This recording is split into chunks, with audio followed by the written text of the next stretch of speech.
As we approach the work of the health transfer and then transformation, we were given a set of directives. Those 7 directives are instrumental. Those 7 directives guide everything we do.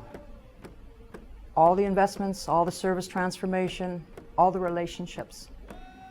The number 1 directive is community-driven and nation-based. That means that everything we do as a First Nations Health Authority, Health Council, Health Directors Association, it means that we have to actually recognize that the communities are the place of change. The communities are where the people live. The communities are where the nation's citizens live. It might be an urban community, it might be a remote community, rural, it might be people that actually have no firm community and they live in a settlement area. So we're very unique, we're very diverse as First Nations people across British Columbia. 35 unique nations, approximately 200 communities. That's quite a diverse group.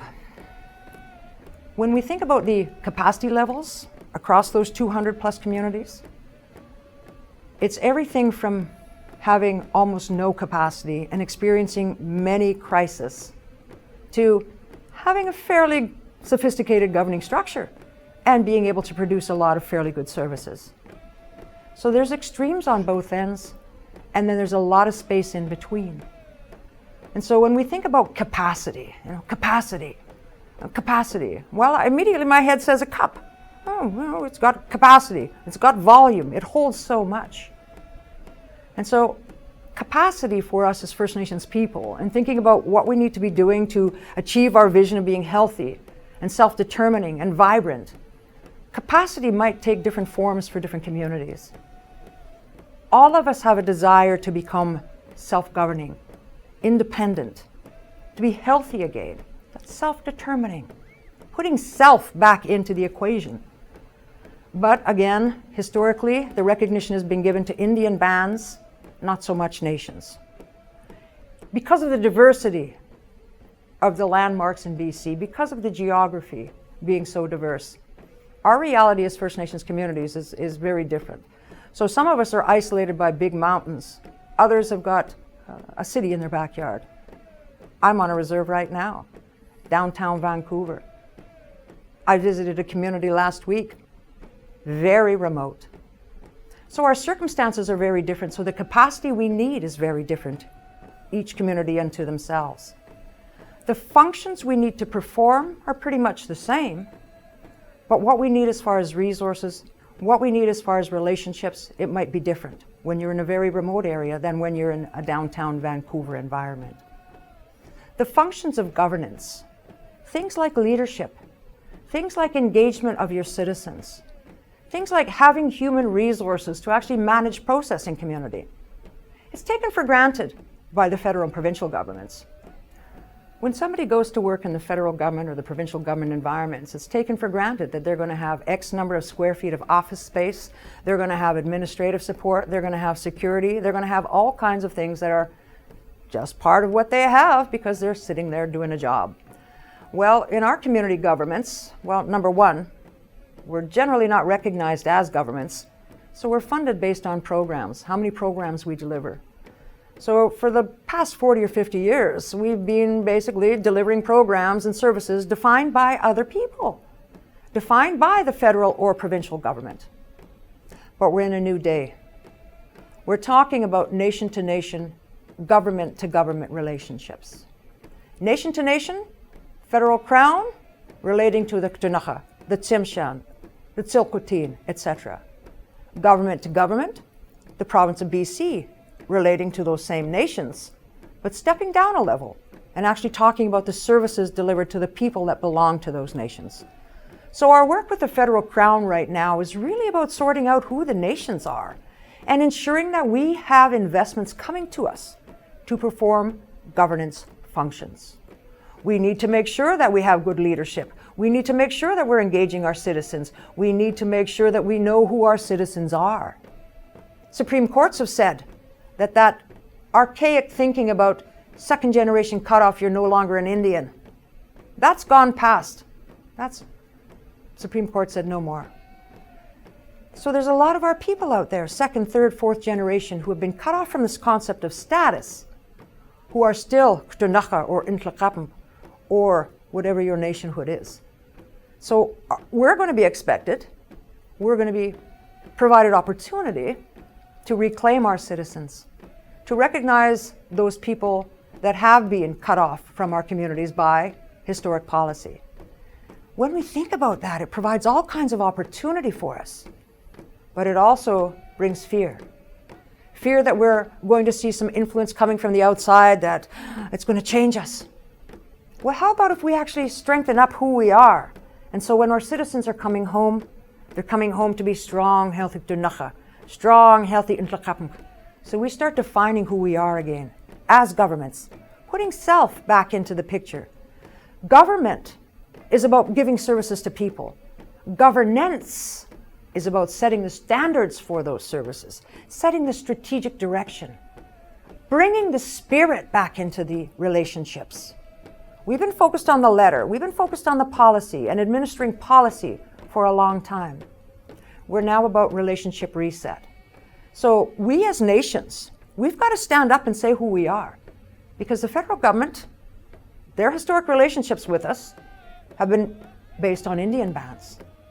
That's not what we're asking for. We need a different level of recognition, but at the same time, that brings a different level of responsibility to us. So we need capacity. There's that word again, capacity. Knowledge. Tools. Instruments. Oh, now capacity is taking some shape when I think about governance. Knowledge.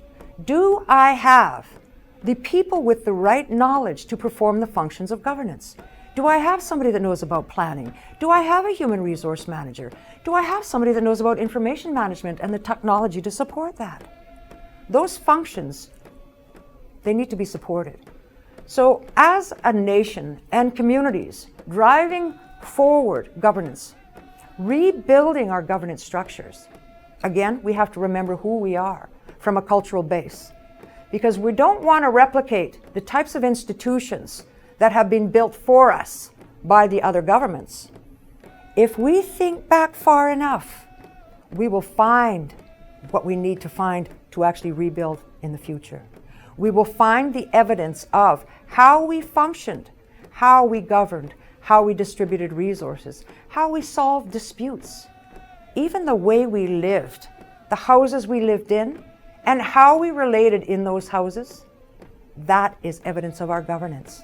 In fact, the majority of us were family-based governments. Family heads, clans, division of function across those clans, across the families. So our governance models moving forward, we've got to remember who we were, who we want to be again, and start rebuilding those pieces. Bringing all of these different resources that are available to us, whether it's from a federal Crown Indigenous Relations unit or an Indigenous Services unit, both of them need to relate to us, either as communities for services or as nations for investment in our governance structures. So the federal Crown pay for our leaders to lead, pay for our institutions to actually function, to carry out the functions of governance, stabilize us, provide some predictable, sufficient, and sustainable resources to carry out those functions as governments. And we can determine, as we rebuild our capacity, what it is we need to do, when it is we need to do it, and how we should go about doing it. Right now, the proposal calls that we're faced with, more proposal calls. You've got to have capacity to gain capacity. If you have no capacity, you get nowhere. That's not our model. Our model was more like have and have more. Everyone should have at least the basics to perform the functions they need. Some may have more because they perform more functions or are a little more sophisticated in what they do. But the general principle should be that every First Nations government at least has the resources to carry out those core functions of governance. We know our population has suffered uniquely, that the impacts of all of these historical processes are still being felt. And we know that we're the ones who have to deal with it. So in the interior region, it was a beautiful thing that happened not so long ago, we brought together grandmothers from the 7 different nations. So 54 Indian band communities. We've reformed ourselves for purposes of health discussions, to have the 7 nations represented. And we brought these grandmothers together.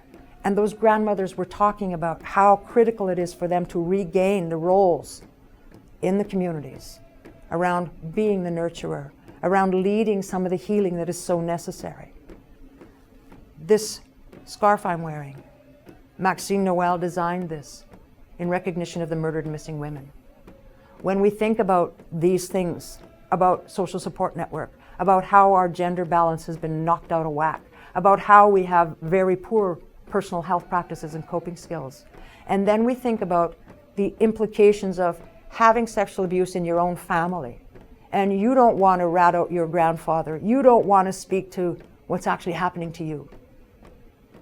That's when many of our people leave community. That's when many of our young people leave, because they can't bear the weight of what they're dealing with in community, and they would rather just go away.